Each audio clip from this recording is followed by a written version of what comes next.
Hi, my name is Mason Jarvie.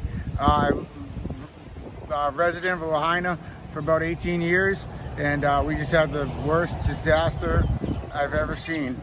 All Lahaina is burnt to crisp, and it's like an apocalypse. My name's Jamie Brown. I live in Lahaina, Maui, Puamana neighborhood. We got to this side of the island about midnight last night, my wife and dog, and slept in the parking lot at Whole Foods. Woke up this morning and got on our phones to pictures of our house, just down to the slab. Nothing but smoke, cinders.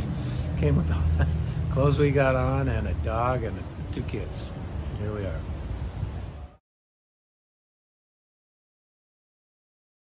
Thanks for watching our YouTube channel. Follow today's top stories and breaking news by downloading the NBC News app.